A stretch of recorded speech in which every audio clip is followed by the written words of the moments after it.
Nous sommes toujours sur le site touristique des Bogo et précisément sur le fleuve Nyon qui nous accueille en ce moment même dans une pirogue sous la mangrove pour vous présenter notre invité de la rubrique Success Story. Eh bien, parce que c'est un homme de culture, décidé à faire valoir toutes nos traditions et promouvoir les langues africaines, nous sommes donc venus ici pour introduire notre invité, le professeur Charles Binam Bikoy, qui nous a fait l'honneur de nous retracer sa trajectoire exceptionnelle, nous raconter avec force détail et illustration tout le parcours qui caractérise sa riche et dense carrière. Voici une personnalité fortement inspirante, au caractère bien trempé, puisqu'il est souvent dans la contestation utile. Le professeur Charles Binam Bikoy, invité Success Story de cette édition de carrière. Suivez attentivement.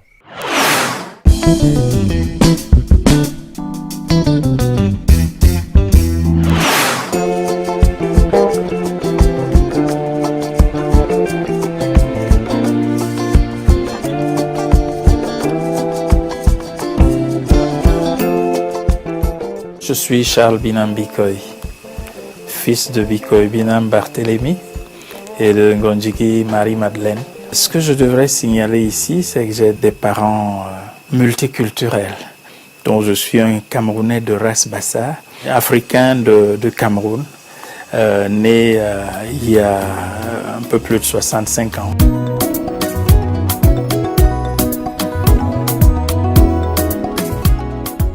La seule valeur que j'ai retenue de ma longue expérience et de ce qui fut mon enfance et de ce qui fut, je crois, le chemin de mon éducation et de ma formation à la vie, c'est le respect de l'homme en tout.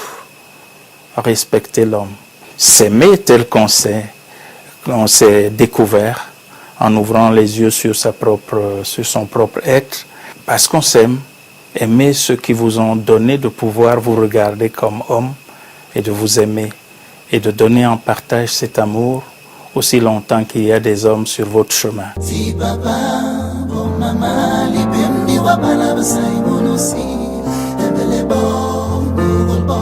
Je ne me rappelle pas beaucoup d'anecdotes, mais je me rappelle au moins un ou deux visages familiers. Mon grand-père, qui a été lui-même un grand initié dans les traditions africaines, mais qui a à un moment délaissé par l'appel du destin les traditions auxquelles il avait été initié pour embrasser ce qu'on a appelé à l'époque les civilisations nouvelles, n'est-ce pas?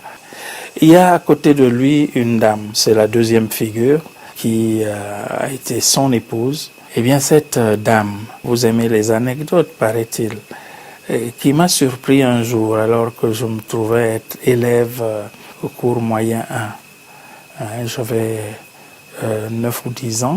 Et cette dame, un soir, elle me dit, tu sais, tu vas être mon maître. Je dis, comment ça, je vais être ton maître? Elle me dit, oui. Elle avait un commerce de beignets. Elle m'a donc dit, désormais, tu auras un beignet tout spécial chaque fois que je ferai les beignets. Je dis, oui, mais qu'est-ce que tu veux? Je serai ton maître. Pourquoi? Elle me dit non. Quand tu rentres de l'école, tu dois m'apprendre à lire et à écrire. À l'époque, je crois que ma grand-mère avait 55 ans. Elle a appris à lire et à écrire à cet âge-là. Son problème était de pouvoir faire elle-même ses calculs, sa comptabilité. Et donc, quand elle a maîtrisé la lecture, les rudiments de lecture, le calcul, c'était assez pour elle et de toute façon j'étais assez grand pour partir sur les chemins du collège.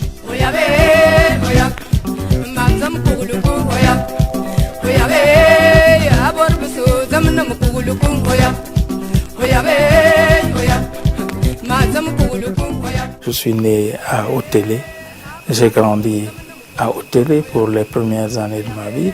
J'y ai fait mon école primaire, à l'école primaire Saint-Pédis d'Otélé, que je quitterai à l'âge de 11 ans dans un mouvement de révolte devant l'injustice que le directeur de l'école avait appliquée à un de mes camarades pour se venger d'un des moniteurs de l'école qui me prenait en particulière affection.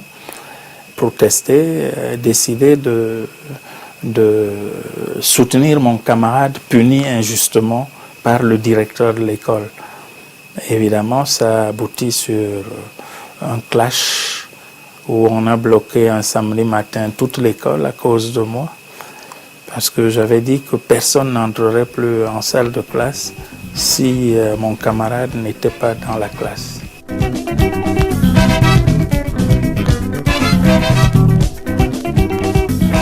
Mon cycle secondaire commence à Liberman, théoriquement, mais très rapidement, j'avais une sorte d'appétence pour la soutane, pour ces hommes qui m'avaient entouré toute ma vie, n'est-ce pas, les prêtres, les frères et tout. Et c'est comme ça que j'ai été admis au petit séminaire de Bonipopa sans concours. Mais là aussi, ça se terminera pas très bien, parce que en classe de 3e, j'entre en rébellion avec la manière dont les choses se passent à ce moment-là au séminaire. Et un beau jour, pendant que je suis à Douala, et après mes visites ophtalmo, je fais un tour à Liberman et je demande au préfet des études à l'époque s'il est possible que dès la fin de ma classe de 3e, je rentre au collège Liberman en seconde. Évidemment, on a accepté, mais ils ont écrit au séminaire. Et donc, j'ai bénéficié de ces circonstances atténuantes qui font que j'ai pu terminer mon année, présenter le BEPC, et c'est comme ça que je reprendrai donc à la rentrée le chemin de Liberman pour des études d'initiation aux sciences économiques et sociales, hein, ce qu'on appelait la série B. À la fin de ma classe de première, alors il va encore se passer quelque chose. Cette fois, c'est pas une révolte. À la fin de ma première, je passe le probatoire à l'IT parce que j'avais fait un accident très grave à l'internat du collège où j'ai dû être immobilisé pendant les 3 derniers mois de l'année de première. Je bénéficiais à la fois de l'affection et de la sollicitude des pères qui avaient décidé de déplacer les classes, leurs classes dans l'infirmerie du collège où j'étais retenu pour que je puisse bénéficier des cours, n'est-ce pas, même temps que mes camarades de certains cours. À la fin de cet exercice-là, quelque chose se passe. Je me dis, mais à l'université, je ne veux pas du tout être économiste. Je vais faire des choses qui m'intéressent plus. Je pensais déjà à l'anthropologie, et je pensais à la philosophie. Et donc, à la rentrée, je pose le problème. Mais j'ai été mal entendu, parce que les pères estimaient que c'était de la folie, notamment le père Gély, qui était le préfet des études. Il dit, mais vous pouvez pas, mon garçon, vous pouvez pas. Vous avez fait un probatoire B, le collège Liberman n'a pas de série A. Donc vous terminez vos études, vous préparez le probatoire, et puis vous êtes le meilleur. Vous n'allez pas rater votre année de baccalauréat. Puis je vais voir le recteur de l'époque, je lui soumets le problème. Il dit, mais le préfet a raison. Il te faut rattraper ceci, il te faut rattraper cela. Comment tu vas faire? Je dis, mais moi je vais le faire. Je vais le faire. Alors il dit, bon, on va peut-être trouver une solution. Liberman travaille beaucoup avec le collège Chevreul. Et à Chevreul, ils ont une terminale A. Et donc, à la rentrée du second trimestre, cette année-là, je suis inscrit à Chevreul. Je reste en fait élève de Liberman, mais inscrit à Chevreul pour prendre des cours de latin et pour prendre des cours renforcés de français, n'est-ce pas, et des cours de philosophie. Mais à Liberman, ils organisent pour moi un rattrapage. Il me fallait une deuxième langue vivante. Alors il y a un prêtre, le père Luc-Antoine Boumard, et je vais le voir, je lui dis, mon père, j'ai un problème, il me faut une deuxième langue vivante et ça ne peut être que l'allemand. Il dit, oui, bon, mais on va organiser ça. Donc J'ai pris des cours d'allemand, 1 heure d'allemand tous les jours. Avec ce prêtre-là, on trouvait le temps. Et j'ai donc pu préparer dans ces conditions-là mon baccalauréat. Retenez-vous tranquille, j'ai eu 14 en allemand. Ouais, et en même temps que j'avais la première note de dissertation française au baccalauréat de tout le territoire à l'époque, avec le prix de l'ambassadeur de France au Cameroun et de la première note de philosophie au baccalauréat aussi.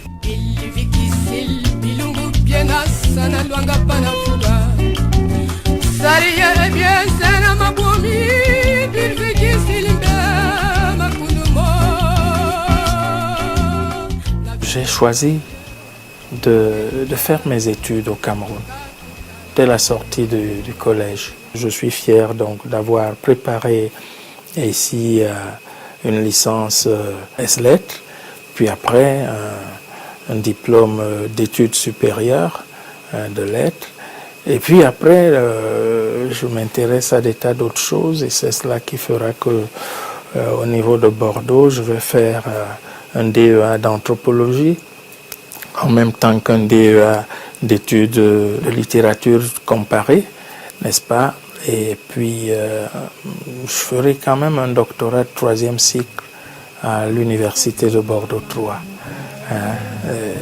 mais sur des sujets tout à fait africains.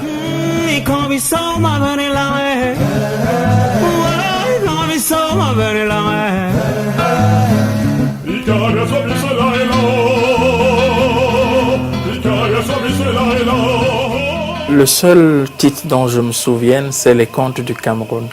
Le tout premier manuel jamais inscrit dans les programmes d'éducation en Afrique et réalisé par des Africains. Mais il avait été précédé de 2 autres ouvrages, Les Contes du Pays des Rivières, n'est-ce pas, et puis Contes du Cameroun, pas les, mais Contes du Cameroun, publiés tous les deux aux éditions du Conseil international de la langue française à Paris, dès les années 74 et 74-75.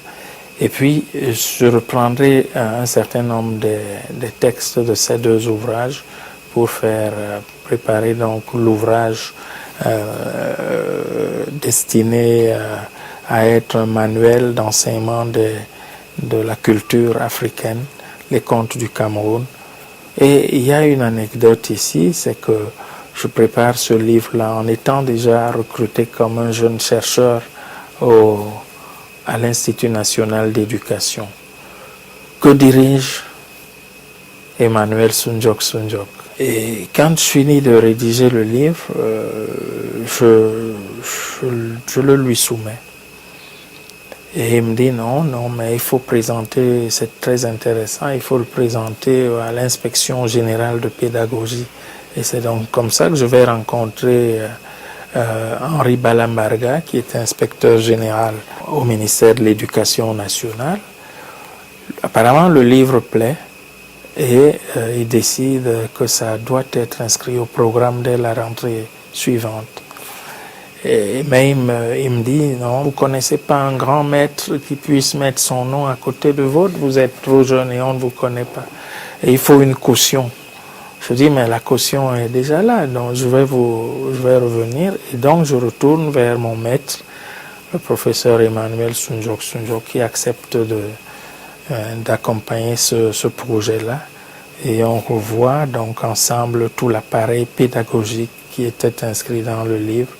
Et il accepte d'être co-auteur, co-signataire de cet ouvrage. C'est ça, les contes du Cameroun. J'avais 24 ans, 25 ans quand il a été publié. Quelques années plus tard, j'ai engagé une évaluation de l'ouvrage. Et j'ai pu faire l'évaluation avant de proposer une 2e édition de cet ouvrage en 1984. Si je peux me réjouir d'une publication, me semble-t-il, la seule qu'il faille retenir. Et donc après, évidemment, on sera sur d'autres terrains en tant que scientifique, en tant que jeune chercheur. On s'intéressera à publier des travaux sur les rapports entre les langues africaines et les langues d'emprunt, n'est-ce pas, les langues coloniales, les transcriptions et les traductions des cultures africaines.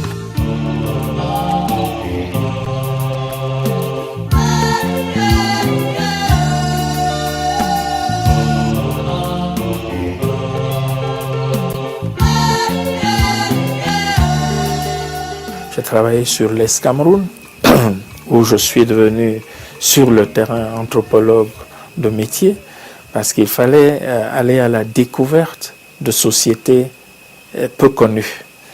On rencontre des hommes oubliés, chez qui on envoyait d'autres hommes en affectation disciplinaire. C'est pour ça que je tiens à souligner cela. Mais ils étaient Camerounais. Ils n'étaient pas connus.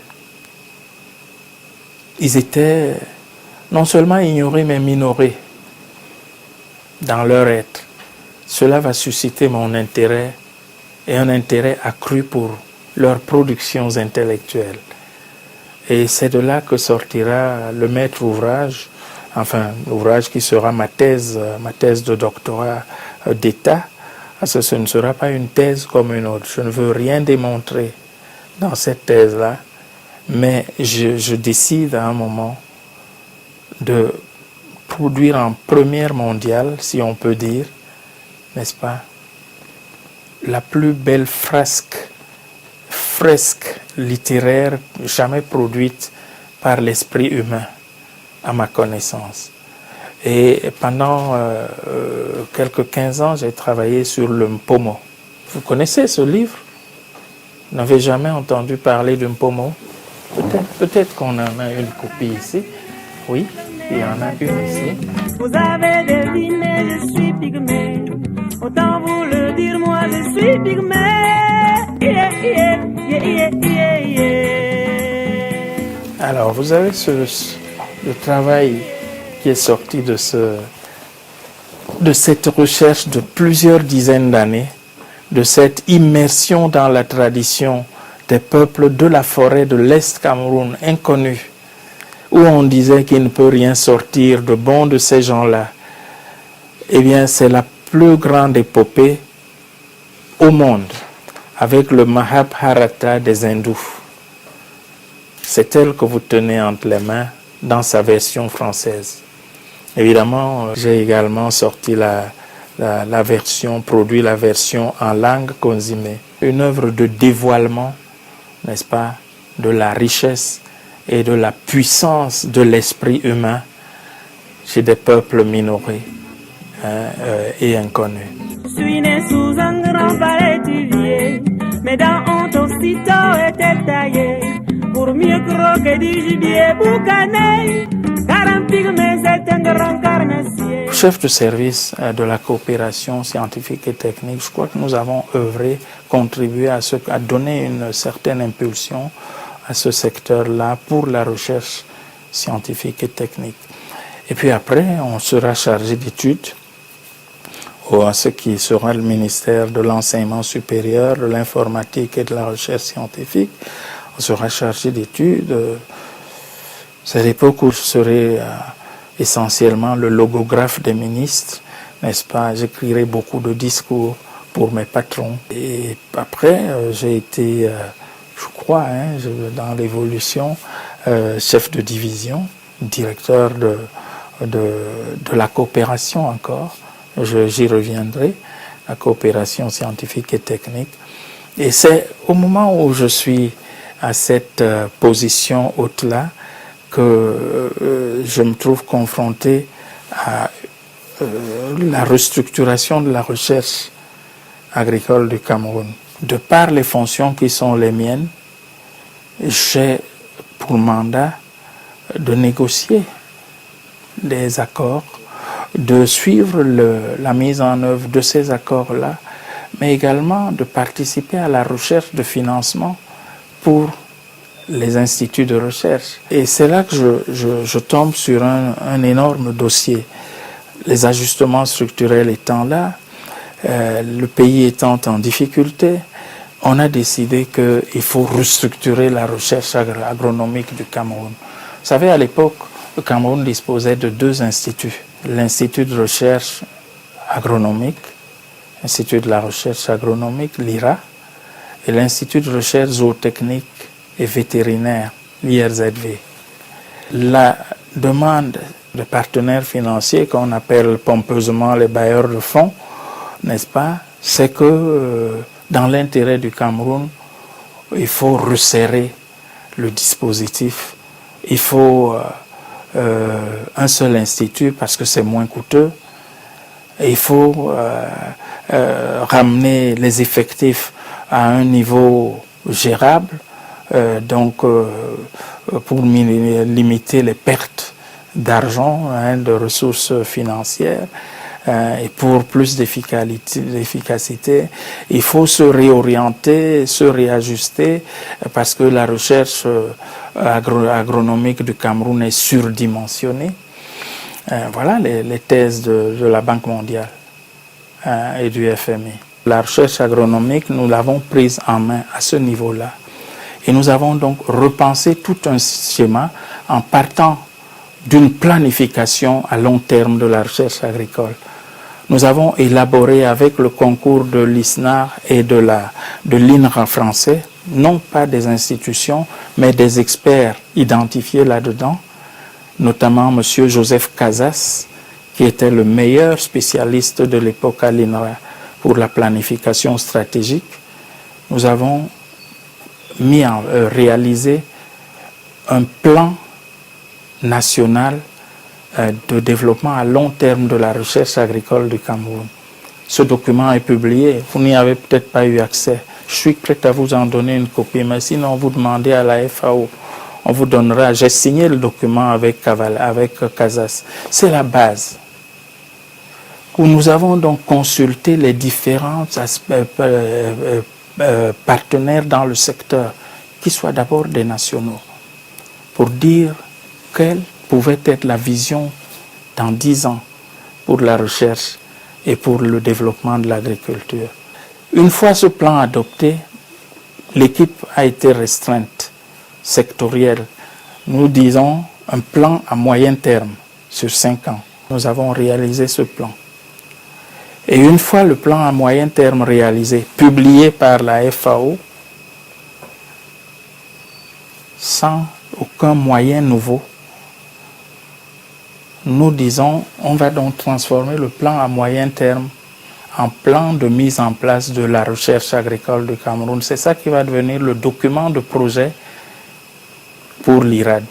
La dernière réunion aura lieu, je crois, en 1995. Et cette réunion du 30 décembre 1995, c'est la réunion de la dernière chance, où il faut adopter le format, les statuts et défendre les notes de présentation et les arguments, les exposés de motifs. Nous l'avons fait. Et quand nous finissons la réunion, il est 18h, toute la journée, de 10h à 18h. Alors, j'ai mentionné M. Ndougahel, qui avait le dossier en tant que juriste. C'est le service de la réglementation, c'est eux qui mettent en forme. Et il me reçoit à son bureau, il me dit, vous savez, c'est vous-même qui avez porté cette affaire et vous la connaissez mieux que quiconque. Allez terminer la rédaction de votre texte, mais ramenez-le d'ici demain soir, parce que c'est urgent. Nous étions le 30, le 31, il a reçu son texte. Il a reçu les exposés de motifs et il m'a dit, c'est bon. Nous allons attendre le mois de mars, rien ne se passera. Rien ne se passera jusqu'à ce jour du 7 mars 1996, où le téléphone de ma secrétaire sonne et elle me dit, il y a telle personnalité qui veut vous parler. Et c'est le ministre René Ouona, de regrettée mémoire, qui m'interpelle et me dit, bon, mais écoutez, votre dossier là, où en est-il? Je dis, mais il est sur la table du secrétaire général de la présidence depuis le mois de janvier. Voilà comment les choses se sont passées. Et il me dit, bon, mais est-ce que vous avez une copie de votre dossier, de tout le dossier de l'IRAD? Je lui dis oui, ça peut se trouver. Il me dit, je vous attends dans 1 heure ou plus tard à mon bureau. Nous sommes le 7. Je crois que c'était un trou de mémoire ou pas, c'était le jeudi, un jeudi. J'arrive au bureau du ministre Owona à la présidence de la République, les conseillers spéciaux. Il me dit, bon, mais exposez-moi, parlez-moi de ce dossier. Vous savez qu'il était en charge des questions économiques auprès du chef de l'État. Et je finis de faire mon exposé. Il me dit, bon, mais tout ça, je le savais déjà un peu. Maintenant, il faut que ce dossier sorte. Je dis, mais il est déjà... Il me dit, oubliez ça. Ce qui est sur la table du secrétaire général restera là-bas. Vous pouvez vérifier qui était secrétaire général de la présidence à cette époque-là.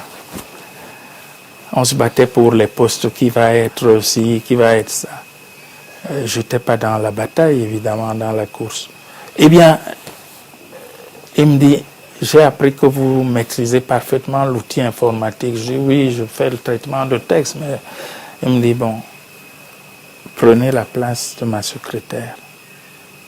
Faites une note au chef de l'État et vous signez votre note. C'est ce qui s'est fait. Donc, quelquefois, les gens racontent des histoires. Hein, le chef de l'État est léthargique, il fait dans l'inertie, il fait pas. Alors qu'il est entouré de collaborateurs qui ne lui donnent pas la pleine dimension du retour des attentes, ni du retour du travail fait pour que ce pays prospère. Eh bien, je me suis installé dans le bureau de M. René Owona, paix à son âme. J'ai rédigé en 3 paragraphes une note de synthèse. Il devait être 12h30. Il m'a dit, bon, tu ne bouges pas. Il a pris le dossier avec la copie du projet de décret. Je dis bien la copie, parce que l'original était parti depuis 3 mois. Il est monté avec ma note, les exposés de motifs dont j'avais copié, avec les mentions de la primature et tout le reste. Il a pris le dossier, il est monté. Il est revenu une demi-heure après, il m'a dit, tu peux partir. Et c'est comme ça donc que le chef de l'État a rendu public le décret. Ce nom, c'est moi qui l'ai choisi. IRAD, Institut de recherche agricole pour le développement.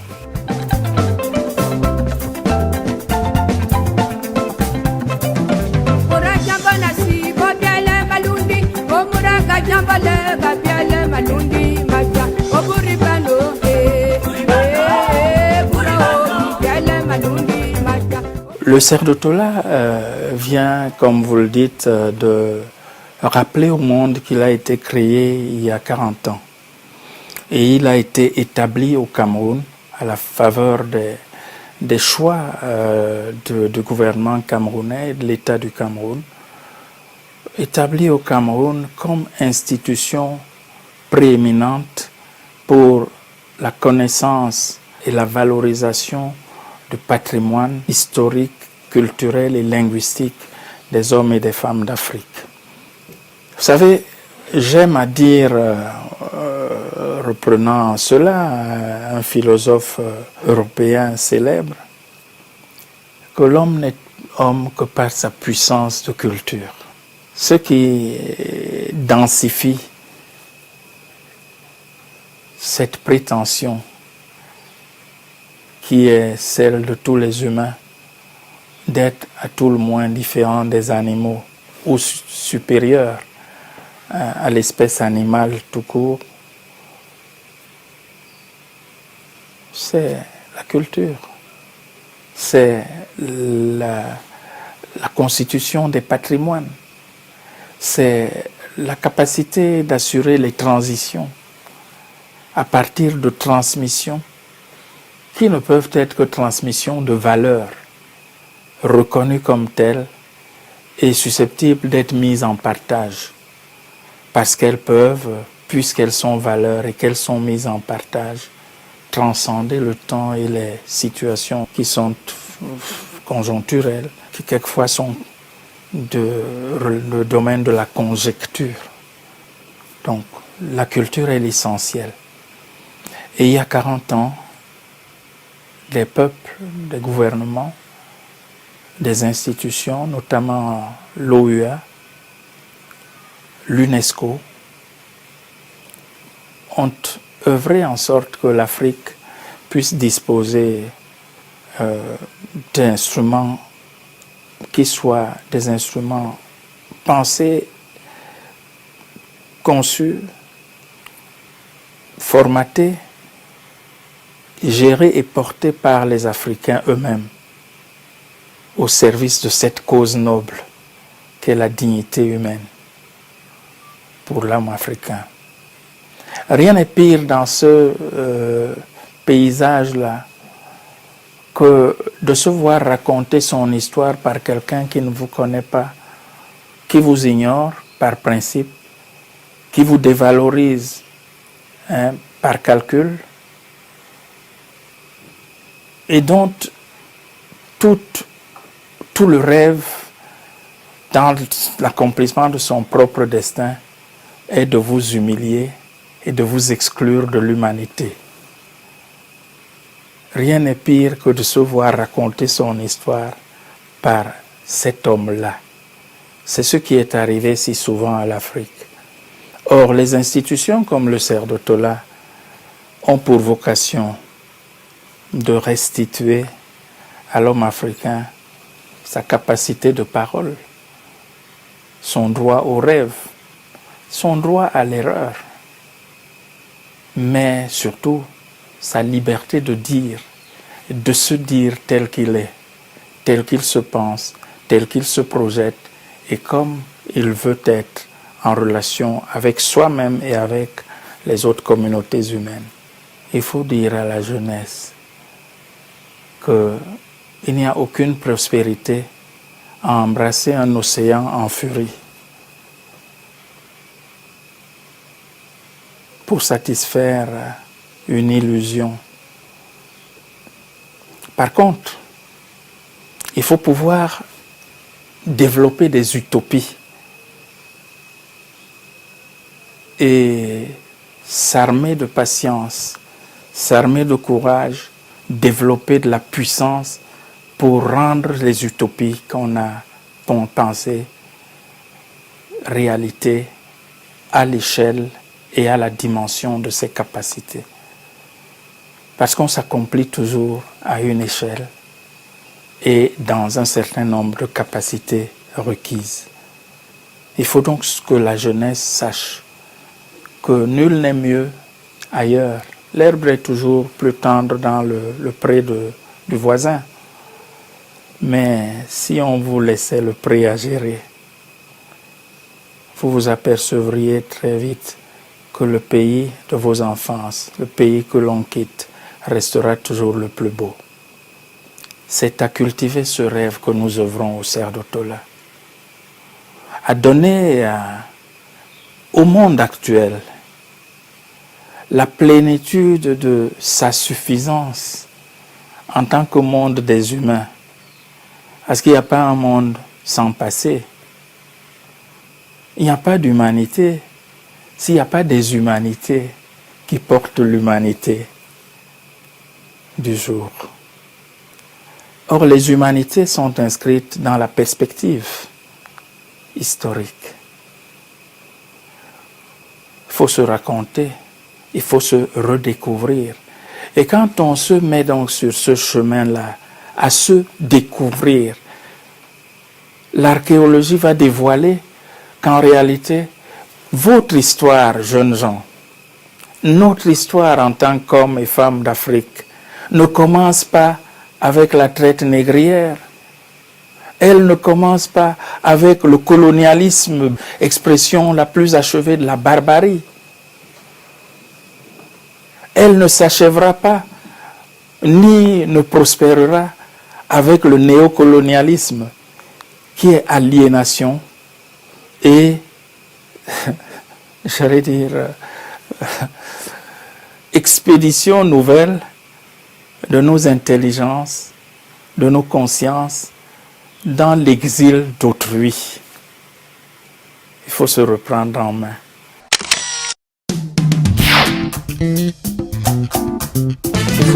Professeur, vous venez de célébrer les 40 ans de ce centre qu'est le Cerf de Tola. Globalement, la célébration, est-ce qu'elle s'est déroulée comme vous le souhaitez?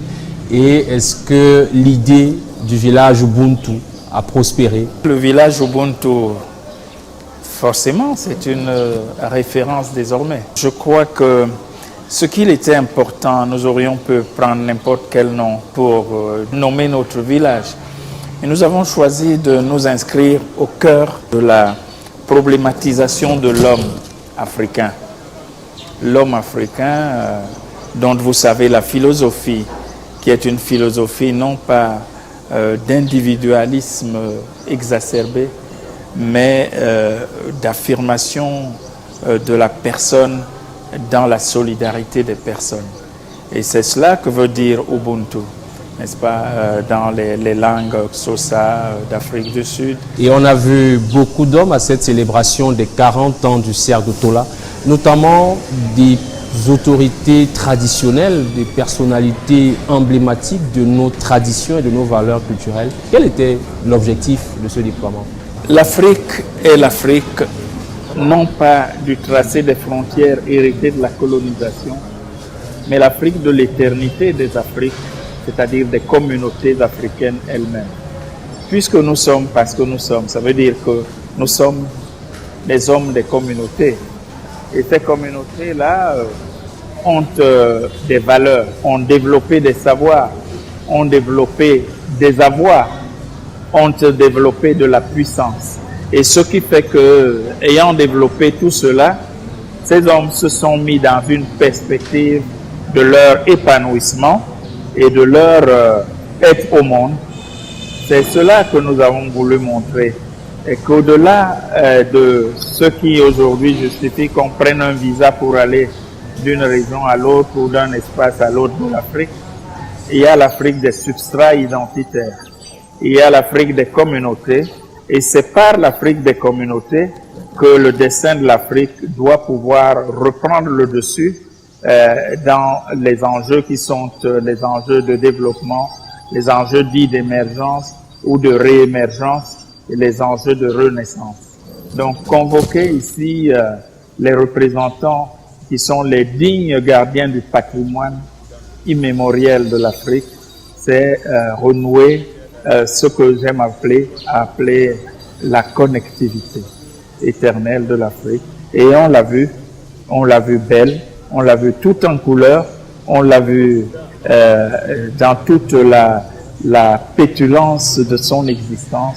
Et je crois que tout le monde a été heureux de voir cette image de l'Afrique plurielle mais une, multiculturelle mais surtout unie dans sa diversité, sans avoir besoin de recourir à des expédients qui lui seraient imposés ou à des atours qui lui auraient été collés de par les aléas des colonialismes ou des rencontres historiques. Professeur Charles Binam Bikoy, avant de nous séparer, une question en perspective. Quel est l'avenir, peut-être pour le Cerf de Tola? Si vous pouviez partager avec nous quelques perspectives, quelles sont-elles? Mais le Cerf de Tola est sur une rampe de lancement. Qu'est-ce que 40 ans sinon un moment de ressourcement, un nouveau départ? Nous n'avons pas dit adieu au Cerf de Tola. Nous avons ouvert les portes du Cerf de Tola pour que la pluralité y pénètre en abondance et que la prospérité se construise sur les bases des acquis de ces 40 dernières années. Je vois donc un Cerf de Tola des possibles, multiples et complexes, mais des possibles, de la complexité et de la multiplicité qui devraient concourir vers un seul objectif, l'accomplissement du destin de l'Afrique et de l'homme africain dans le monde. Votre message à la jeunesse camerounaise précisément, et je sais que vous me reprendriez, à la jeunesse africaine, quel legs vous lui faites maintenant en quelques mots avant de nous séparer? Qu'elle soit elle-même et qu'elle se remplisse et soit gorgée d'espérance pour elle-même et pour l'Afrique. Professeur Charles Binam Bikoy, merci beaucoup d'avoir accepté de recevoir l'équipe de carrière ici pour partager votre trajectoire, mais surtout nous transmettre ces valeurs qui, nous l'espérons effectivement, porteront le Cameroun et l'Afrique là où ils doivent être, c'est-à-dire au sommet de l'humanité, des humanités, si je pouvais me permettre de vous reprendre. Merci beaucoup. Merci, professeur. Très, très bien. Merci.